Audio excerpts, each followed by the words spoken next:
Bonsoir tout le monde, on est samedi soir, il est 7h30. C'est notre soirée pour les scénarios. J'espère que vous êtes au rendez-vous, ou du moins si vous le voyez en différé, que ça vous donne un peu d'imagination pour vos soirées romantiques. Et ces scénarios servent également à nous apprendre à devenir raffiner notre art de bien faire l'amour au fur et à mesure qu'on va avancer dans les scénarios. On en a 50 à faire, donc on en a pour un an. On est dans le scénario numéro 2 aujourd'hui. Mon nom est Chantal Brault, néosexopédienne, spécialiste en savoir-faire et en savoir-être sexuel et spécialiste des sens et du plaisir. Je suis aussi auteure, dont ce petit livre-là. On va entamer aujourd'hui le scénario numéro 2. Commençons tout de suite. On fait une mise en contexte. Aujourd'hui, c'est bain et fellation. Donc, c'est le scénario numéro 2 qui a été pris dans les histoires de Grey, dans les 50 nuances de Grey. Ça fait partie du volume 1, la deuxième scène de sexe.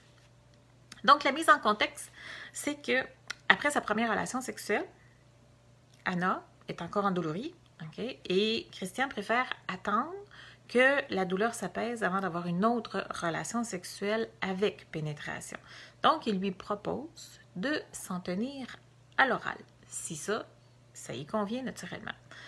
Ça, c'est déjà très intéressant. En partant, on voit déjà le respect. Dans chaque petit geste de respect, c'est toujours d'une importance tellement capitale parce que l'autre le sent, le vit, le ressent et ça fait augmenter la confiance.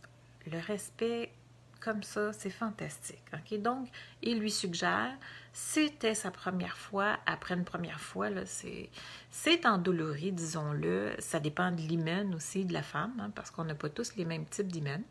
Il y en a pour certaines que ça prend jusqu'à 6, 7, 10 relations avant de ne plus ressentir de douleur. Pour d'autres, déjà dès la première relation, c'est un petit peu, puis même pas de douleur, c'est presque pas douloureux. Fait que ça, c'est vraiment d'une femme à l'autre, c'est très, très différent. Ça dépend comment est-ce que c'est fait aussi, ça dépend de bien des choses, de l'aisance. Mais dans cette circonstance-là, disons qu'elle est encore douloureuse et il lui dit, j'aime autant qu'on attende que ça s'apaise un petit peu, ce qui est très bien pour ne pas choquer le corps et faire enregistrer un message de douleur. Et il dit, on s'en tient à l'oral. Donc, excellent. Fait qu'il lui propose, allons prendre un bain. Bonjour Linda. Ceci est une autre première pour Anna. Elle n'a jamais pris de bain avec un homme et ce sera la deuxième fois qu'elle verra un homme nu, le même quand même, et qu'elle s'exposera elle-même nue devant un homme. Ça, c'est un fait à tenir en considération qui est quand même important parce que même encore aujourd'hui, je remarque qu'il y a beaucoup de personnes qui ont de la difficulté à se montrer tels qu'ils sont dans leur nudité, à la lumière face à leur partenaire. Là, dans ce contexte-ci, c'est tout frais, tout neuf, tout nouveau. C'est un nouveau partenaire. Et pour elle, qui était vierge, là, c'est sa deuxième journée, dans le fond, avec lui, il lui dit « Allons prendre un bain ». Donc, beaucoup d'excitation quand même. On peut le voir, on peut le sentir. Moi, en tout cas, je me remets dans cet espace-là. J'espère que vous le faites également. Je me ramène dans cette époque où c'était les premières fois. Comment est-ce que l'excitation est beaucoup plus présente, puis c'est beaucoup plus là parce que c'est tout nouveau. Il lui fait couler un bain, l'invite à entrer dans la baignoire encore vêtue de sa chemise. Elle porte sa chemise à lui. Donc, elle entre dans le bain debout et il l'invite à rentrer, mais elle est encore vêtue de sa chemise. Elle est debout face à lui, les deux pieds dans l'eau. Il lui enlève sa chemise tranquillement, recule, afin de mieux la contempler, et elle fait un geste pour se cacher. Fait qu'elle va faire un geste pour se cacher, parce que la timidité, la gêne, ça fait drôle. Tu sais, quand tu es dans une ambiance où l'ambiance est tamisée, où c'est le soir, où tu es dans un contexte où tu es très excité, puis OK, ça atténue. Mais là, oups, c'est quand même le jour, c'est le matin, tu as la lumière du jour, t'as pas d'ombrage, je dirais, tamisé pour venir cacher un peu tes défauts. Fait que la gêne embarque un petit peu plus facilement. Il lui dit, Anastasia, tu es très belle. Ne baisse pas la tête comme si tu avais honte de ton corps. Au contraire, tu peux en être fière. Et c'est véritablement un plaisir de te regarder. C'est beau ça, c'est beau de se faire dire, de dire des choses comme ça pour sécuriser, mettre l'autre personne à l'aise et confortable aussi avec son corps. Accepter mieux notre corps dans la nudité. C'est intéressant que de verbaliser ce genre de commentaires, surtout si c'est senti, si c'est apprécié. Elle lui demande s'il vient aussi dans la baignoire et il lui dit, bah, pourquoi pas. Il se déshabille et entre dans la baignoire derrière elle. Puis, il passe ses jambes par-dessus les siennes et avec ses talons, avec ses chevilles, il vient lui ouvrir les jambes. Tu sens tellement bon, Anastasia. Encore là, intéressant.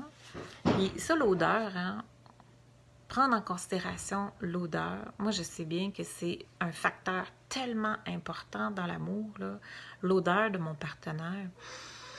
Juste son odeur, c'est un aphrodisiaque. Là, on va peut-être entendre des sons de bébé. Ben, je garde mes deux petits-fils aujourd'hui. Ils sont couchés, mais je pense qu'ils ne dorment pas. Fait que ça se peut qu'on les entende.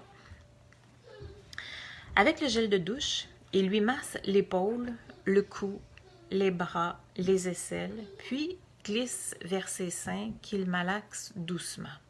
Il descend vers son ventre, elle est réceptive et apprécie ses caresses.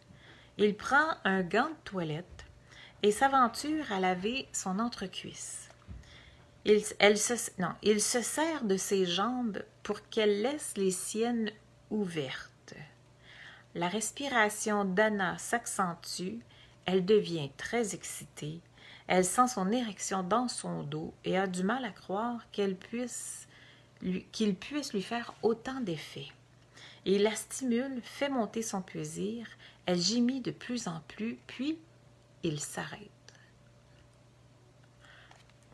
Quelques détails ici intéressants. Okay? Premièrement, le fait qu'il lui maintienne les jambes ouvertes, c'est quand on est porté à se crisper, à se refermer, à avoir un geste de fermeture, lui va s'assurer qu'elle va rester ouverte. Puis ça a un certain geste de contrainte aussi, okay? De restriction dans les mouvements. Et une restriction dans les mouvements, quand c'est fait avec consentement, c'est un arouser, c'est un stimulant, c'est quelque chose qui vient ajouter à la stimulation parce que ça rentre dans le jeu.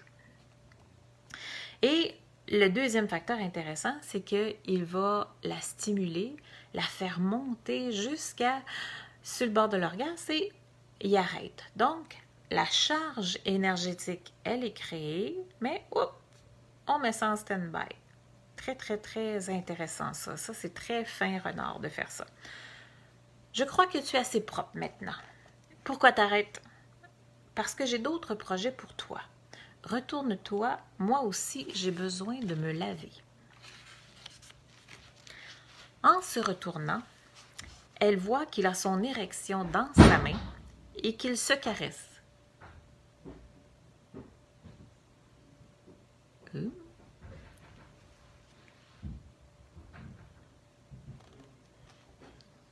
Il y a quelqu'un qui s'en occupe.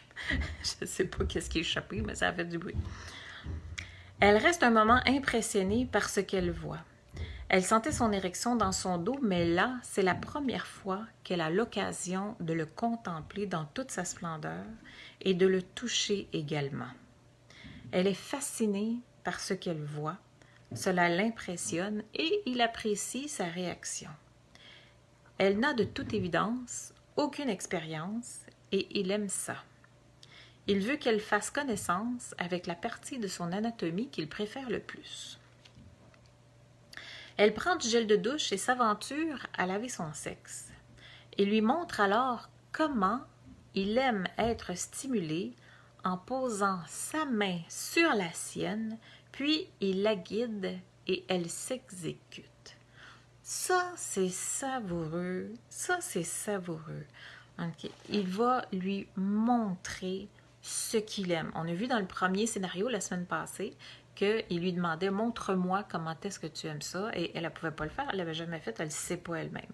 Fait que lui, il lui montre de quelle façon est-ce qu'il aime être stimulé et il prend sa main, il met sa propre main sur la sienne afin de la guider, de lui dire la pression, le mouvement, ce qui est intéressant, ce qu'il aime, qu'est-ce qui serait intéressant qu'elle fasse. Donc, elle apprend, mais elle apprend en le stimulant et lui en lui démontrant. C'est très, très sain de faire ça.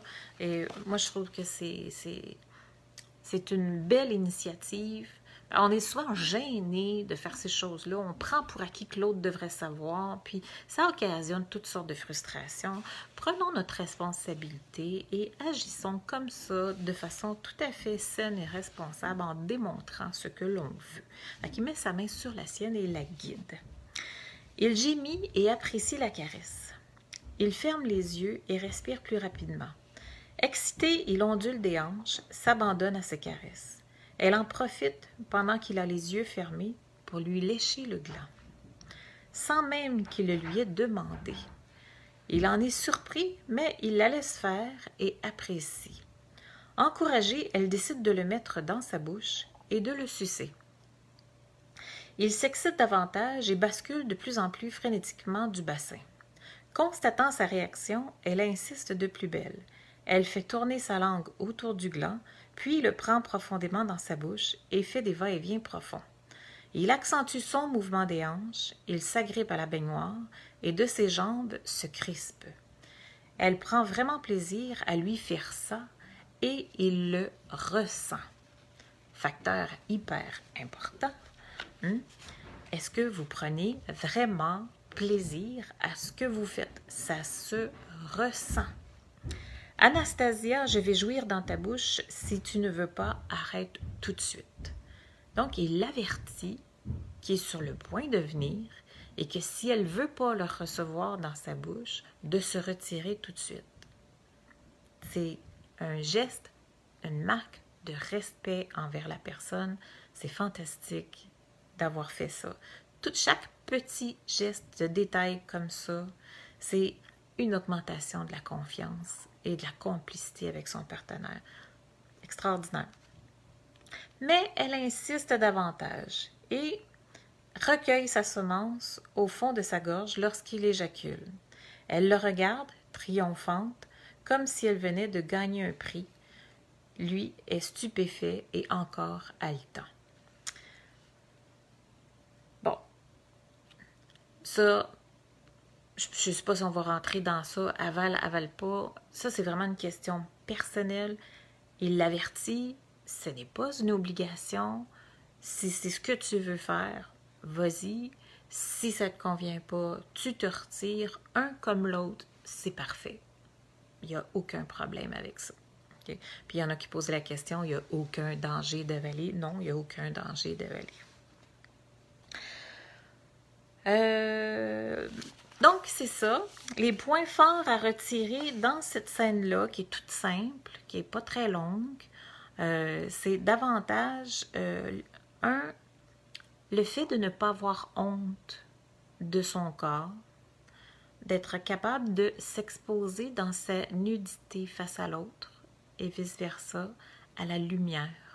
Sinon, c'est qu'on a vraiment un malaise avec notre corps, avec l'acceptation de soi et avec l'estime de soi. Il y a un travail à aller faire de ce côté-là. Et ça se gagne tranquillement avec l'appréciation de l'autre. Mais il y en a il y a des hommes qui vont te dire à peu près 50 fois à quel point tu es belle. Puis si toi, tu n'es pas capable de le prendre, ça n'arrivera pas, là. Il faut vraiment changer son regard, sa perception.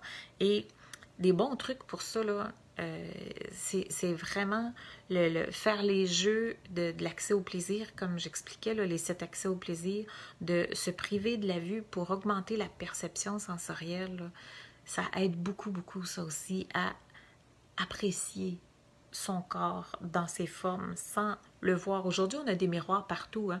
Dans le temps, il n'y avait pas vraiment de miroirs où les miroirs étaient pas très bien faits. Hein. Fait qu'on avait peu de regard sur nous-mêmes. On l'avait juste en perception, comment est-ce qu'on se sentait et comment est-ce qu'on voyait les autres. Fait que c'était une perception beaucoup plus sensorielle que visuelle de soi. Tandis qu'aujourd'hui, on a tellement de miroirs et on s'observe tellement partout et on est tellement critique parce qu'on a plein d'exemples et on se compare, on a de la difficulté à accepter notre corps. Et de ne pas avoir honte de montrer celui-ci parce qu'on le juge nous-mêmes. Et le fait de couper le plaisir, comme je disais tantôt, le fait d'avoir coupé le plaisir, là, j'ai pas la suite parce qu'on est juste dans le 2e et c'est coupé là. On va voir la suite la semaine prochaine. Le fait qu'il lui coupe son plaisir, même la charge énergétique, elle est déjà créée, elle est déjà là. Et quand on le repart, on ne repart pas à zéro. La charge est quand même intense, n'a pas le temps vraiment de beaucoup diminuer. Et quand on recommence la stimulation, on peut remonter d'un cran encore et on va chercher encore plus d'intensité. Fait que ça augmente les intensités d'orgasme. C'est des jeux qui sont très intéressants à travailler. On monte, on arrête, on fait autre chose, on remonte, on arrête, on fait autre chose, on remonte, mais toujours en jouant d'intensité. On va le voir de toute façon au fur et à mesure qu'on va avancer dans les scénarios. Il y en a plusieurs scénarios qui vont nous démontrer comment venir augmenter et augmenter et augmenter le niveau d'intensité dans ça. C'est très, très, très bien fait. Et finalement, le 3e point très important qu'on a vu là-dedans, c'était le respect de la personne à plusieurs reprises. Il mentionne, il va dire, il va verbaliser son appréciation également et de dire, fais attention, je suis sur le point de venir si tu ne veux pas l'avoir dans ta bouche. Des petits gestes comme ça de respect envers l'autre, toujours apprécié, augmente la confiance, augmente la complicité, s'assure une meilleure participation des deux. Fait que c'est tout pour ce soir. Rendez-vous la semaine prochaine pour un 3e scénario qui s'appelle le premier cunilingus la semaine prochaine. On va être dans ça, dans le scénario numéro 3. Sur ce, j'attends vos commentaires. Si vous avez des commentaires, des suggestions en dessous de la vidéo, ça va me faire plaisir de vous lire. Sur ce, je vous dis bye, je vous aime, je vous embrasse et à la semaine prochaine. Ciao!